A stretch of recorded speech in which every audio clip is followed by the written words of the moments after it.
नमस्कार और स्वागत है। पिछली बार हमने लेवलिंग की दुनिया में कदम रखा था, जहां सब कुछ सीधा और सपाट था।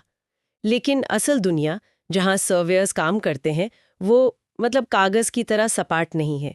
पृथ्वी गोल है, हमारा वायुमंडल रोशनी के साथ आंख मिचोली खेलता है, और और कभी-कभी दो बिंदुओं के बीच में एक पूरी की पूरी नदी बह रही होती है। बिल्कुल, असल सर्वेइंग सीधी लाइनें खींचने के बारे में कम और इन टेढ़ी-मेढ़ी सच्चाइयों से निपटने की कला के बारे में ज्यादा है।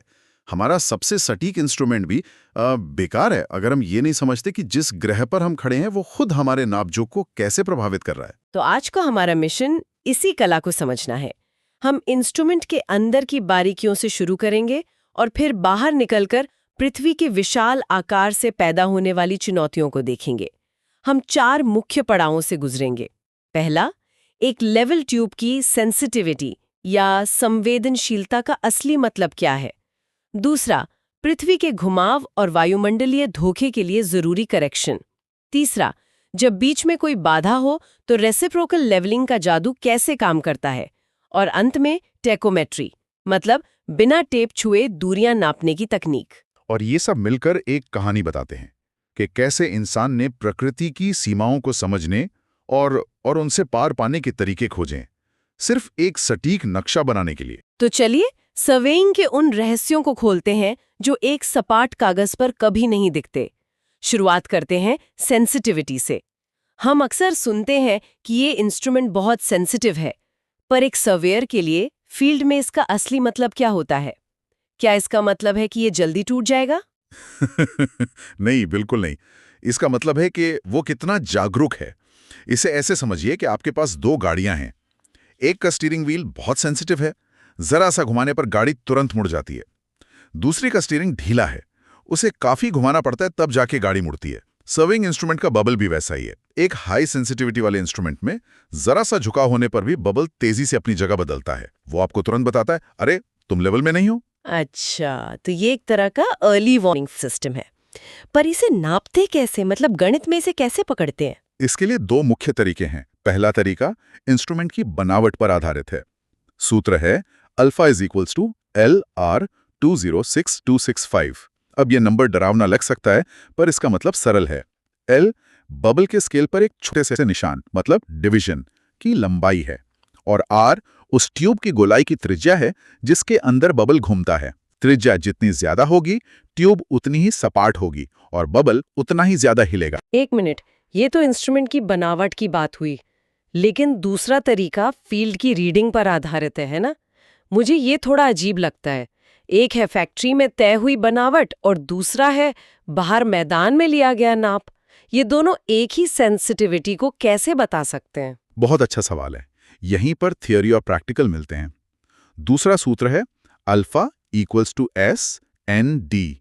यहाँ एस स्टाफ पर 2 रीडिंग का अंतर है, एन बताता है कि बबल कितने डिवीजन हिला, और डी इंस्ट्रूमेंट से स्टाफ की दूरी है। ये दोनों सूत्र एक तरह से एक ही सिक्के के 2 पहलू हैं। पहला बताता है कि डिजाइन के हिसाब से बबल को कितना हिलना चाहिए, दूसरा बताता है कि असल में फील्ड में वो कितना हिला। अगर आपका इंस्ट्रूमेंट सही है तो दोनों तरीकों से मिला नतीजा एक ही होना चाहिए। असल में कई बार इसी खूबी का इस्तेमाल करके दूसरे सूत्र से फील्ड रीडिंग लेकर हम पहले सूत्र के आर यानी ट्यूब की त्रिज्या का पता लगाते हैं। समझ गई। तो ये तो हुई गणना, पर अगर मैं एक सर्वेयर हूँ जो फील्ड में खड़ी है, तो मुझे किन असली चीज़ों का ध्यान रखना होगा? क्या ऐसा हो सकता है कि सुबह मेरा इंस्ट्रूमेंट ठीक काम कर रहा हो और दोपहर की धूप में उसकी सेंसिटिविटी बदल जाए? बिल्कुल हो सकता है, और यही वो बातें हैं जो एक अनुभवी सर्वेयर को नौसिखिए से अलग करती हैं। कई फैक्टर्स हैं।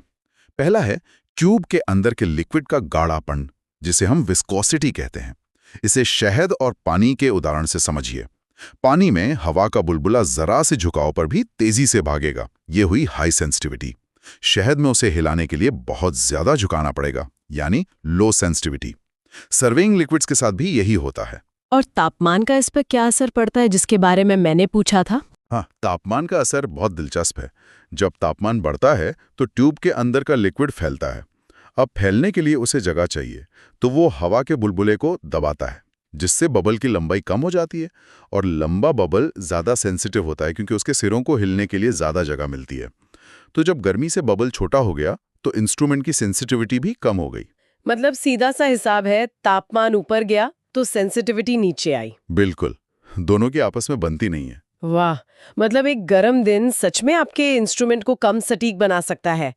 इसके अलावा ट्यूब का आकार और उसकी सतह भी मायने रखती होगी। हाँ बिल्कुल, ट्यूब की त्रिज्या जितनी ज्यादा होगी, यानी वो जितनी सपाट होगी, बबल उतना ज्यादा संवेदनशील होगा। और अंदर की सतह जितनी चिकनी होगी, बबल उतना आसानी से फिसलेगा। खुरदरी सतह पर वो अटक अटक कर चलेगा। तो संक्षेप में, ज्यादा सेंसिटिविटी के लिए हमें चाहिए कम गाढ़ा लिक्विड, बड़ा और लंबा बबल, बड़ी त्रिज्या वाली ट्यूब और एकदम चिकनी सतह। तो हमने अभी देखा कि इंस्ट्रूमेंट के अंदर की छोटी छोटी बातें जैसे लिक्विड का गाढ़ापन या तापमान सटीकता पर कितना बड़ा असर डाल सकते हैं। लेकिन अब हम इन द बॉक्स प्रॉब्लम से निकलकर एक बहुत बड़ी प्रॉब्लम पर आते हैं, खुद वो धरती जिस पर हम खड़े हैं। हमारा इंस्ट्रूमेंट भले परफेक्ट हो, पर पृथ्वी खुद सीधी नहीं है। एकदम सही। ये सर्वेइंग की सबसे बड़ी चुनौतियों में से एक है। हम अपनी दृष्टि रेखा यानी लाइन ऑफ साइट को एकदम सीधा मानते हैं, लेकिन हम एक विशाल गेंद पर खड़े हैं। इसे ऐसे समझिए कि आप एक बहुत बड़ी गेंद पर खड़े हैं और एक लेजर पॉइंटर को बिल्कुल सीधा सामने की तरफ पॉइंट करते हैं। लेजर की बीम तो सीधी अनंत में जाएगी, लेकिन गेंद की सतह नीचे की तरफ घूम जाएगी। कुछ दूर जाकर आपकी लेजर बीम जमीन से ऊपर हवा में होगी। हमारी लाइन ऑफ साइट भी उसी लेजर बीम की तरह है। हम देखते सीधा हैं, पर धरती नीचे घूम जाती है। इसका मतलब जब हम दूर स्टाफ पर रीडिंग लेते हैं तो वो असल लेवल से ज्यादा ऊपर की रीडिंग होगी। बिल्कुल, रीडिंग हमेशा असल से ज्यादा आएगी, और इस गलती को ठीक करने के लिए हम जो करेक्शन लगाते हैं उसे कहते हैं कर्वेचर करेक्शन।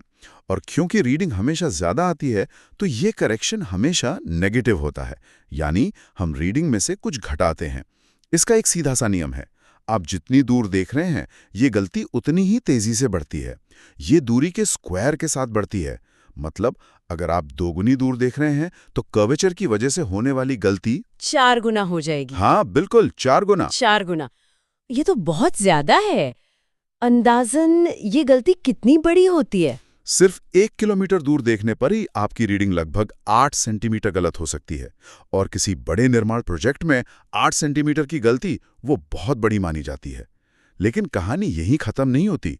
एक और खिलाड़ी है मैदान में, हमारा वायुमंडल। अच्छा, वायुमंडलीय अपवर्तन या रिफ्रैक्शन, ये कैसे काम करता है? हमारी दृष्टिरेखा हवा की अलग अलग घनत्व वाली परतों से गुजरती है। जमीन के पास हवा ज्यादा घनी होती है और ऊपर कम। ये अलग अलग घनत्व प्रकाश की किरण को नीचे की ओर, यानी पृथ्वी की सतह की तरफ मोड़ देता है। ये वैसा ही है जैसे पानी की ग्लास में रखी स्ट्रॉ हमें मुड़ी हुई दिखती है। ये प्रभाव गर्मेचर के असर को थोड़ा कम करता है। इसलिए रिफ्रैक्शन करेक्शन हमेशा पॉजिटिव होता है। तो एक गलती हमें नीचे खींच रही है, मतलब कर्वेचर, और दूसरी उसे थोड़ा ऊपर उठा रही है, यानी रिफ्रैक्शन। तो सर्वेयर फील्ड में क्या करता है? क्या दोनों को अलग अलग कैलकुलेट करते हैं? नहीं, व्यवहार में हम दोनों का मिलाजुला असर यानी कंबाइंड करेक्शन इस्तेमाल करते हैं। कर्वेचर का प्रभाव रिफ्रैक्शन से लगभग 7 गुना ज्यादा मजबूत होता है, इसलिए नेट नतीजा हमेशा नेगेटिव ही रहता है।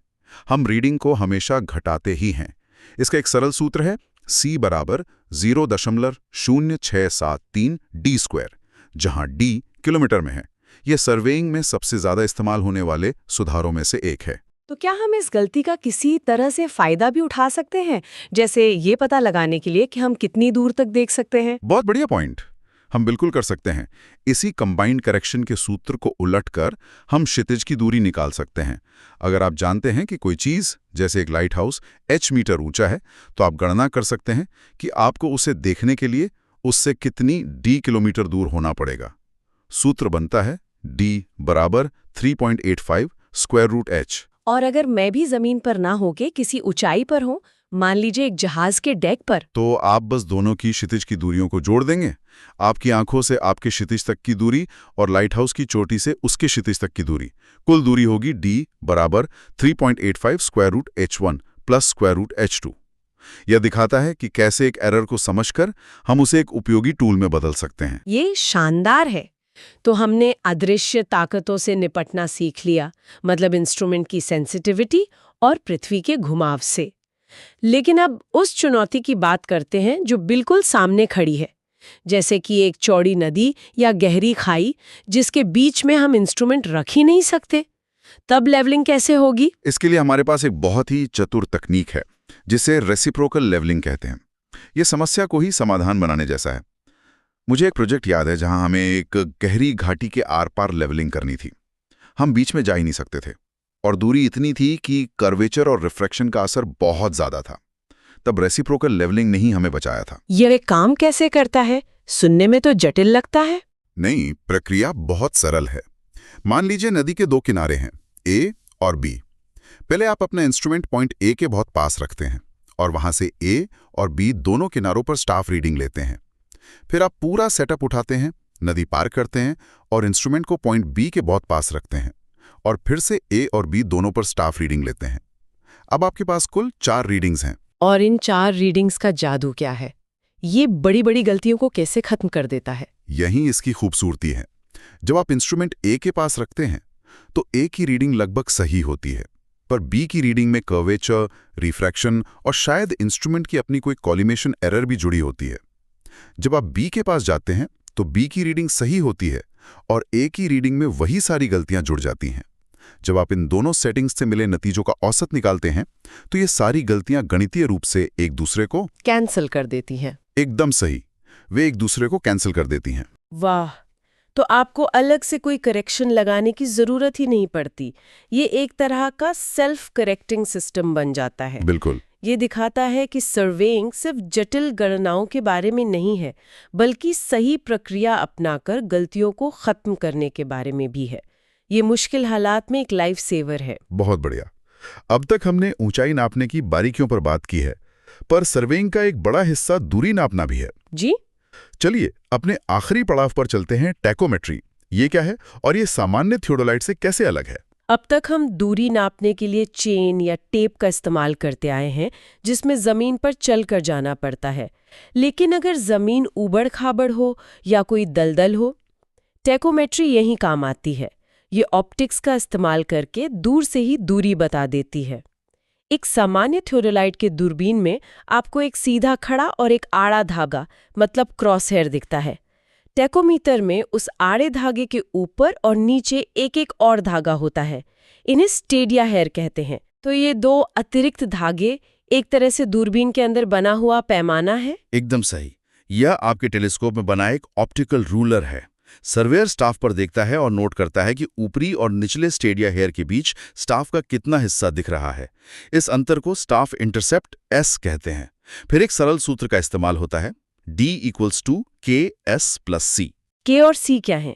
K एक मल्टीप्लाइंग कांस्टेंट है, यानी एक ऐसा नंबर जिससे आप स्टाफ इंटरसेप्ट को गुणा करते हैं, या आमतौर पर 100 होता है। और C एक एडिटिव कांस्टेंट है, यानी एक छोटा सा नंबर जो जोड़ा जाता है, या आमतौर पर 0 होता है। तो ज्यादातर मामलों में सूत्र बस इतना रह जाता है, दूरी = 100 स्टाफ इंटरसेप्ट। अगर आपके स्टेडिया हेयर के बीच 1 मीटर का स्टाफ दिख रहा है तो आप 100 मीटर दूर हैं। बहुत सरल। आमतौर पर 100 और 0। इसका मतलब ये हमेशा फिक्स नहीं होते। सही पकड़ा। ये इंस्ट्रूमेंट की बनावट पर निर्भर करते हैं। लेकिन इंजीनियरों ने एक बहुत चालाक समाधान निकाला, एनालिटिक लेंस। ये एक खास तरह का लेंस है जिसे टेलीस्कोप में लगाया जाता है। इसका एकमात्र काम K को ठीक 100 और C को ठीक 0 बनाना है। इससे सर्वेयर के लिए गणना बिल्कुल आसान हो जाती है। ये तो तब है जब हम बिल्कुल सीधा देख रहे हो, पर दुनिया सपाट नहीं है। अगर हम किसी पहाड़ी पर ऊपर या नीचे देख रहे हो, तब तो यह सीधी गणना काम नहीं करेगी। बिल्कुल सही सवाल। जब आपकी दृष्टि रेखा झुकी हुई होती है तो आप जो दूरी नापते हैं वो असल में तिरछी दूरी होती है, स्लोप पर। लेकिन नक्शे पर हमें हमेशा सीधी यानी हॉरिजॉन्टल दूरी चाहिए होती है। इसके लिए हम ट्रिग्नोमेट्री का इस्तेमाल करते हैं।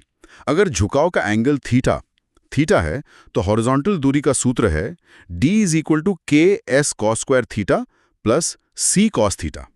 ये सूत्र सर्वेइंग की परीक्षाओं में अक्सर पूछा जाता है क्योंकि ये एक बहुत ही आम फील्ड सिचुएशन है। तो आज हमने देखा कि सटीक सर्वेइंग के लिए सिर्फ इंस्ट्रूमेंट चलाना ही काफी नहीं है।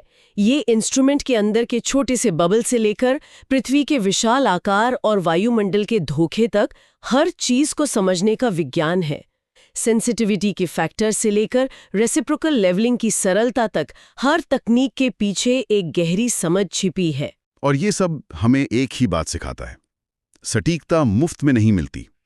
ये छोटी छोटी गलतियों को पहचानने, उन्हें समझने और उन्हें व्यवस्थित रूप से खत्म करने से मिलती है। हमने जो भी करेक्शन और टेक्निकें डिस्कस की, वे सब पृथ्वी के वातावरण, आकार और गुरुत्वाकर्षण पर आधारित हैं। ये सार्वभौमिक नियम नहीं है, बल्कि हमारे ग्रह के विशिष्ट गुणों का परिणाम है। और इसी बात से हमारे श्रोताओं के लिए एक विचार उठता है। जरा सोचिए, अगर हमें मंगल ग्रह पर सर्वे करना हो, जिसकी त्रिज्या, गुरुत्वाकर्षण और वायुमंडल तीनों पृथ्वी से बहुत अलग हैं, तो वहां इन गणनाओं में किस तरह के बदलाव करने होंगे? कर्वेचर करेक्शन बढ़ेगा या घटेगा? क्या रिफ्रैक्शन का असर ज्यादा होगा या शायद होगा ही नहीं? कौन से नए करेक्शंस जोड़ने पड़ेंगे?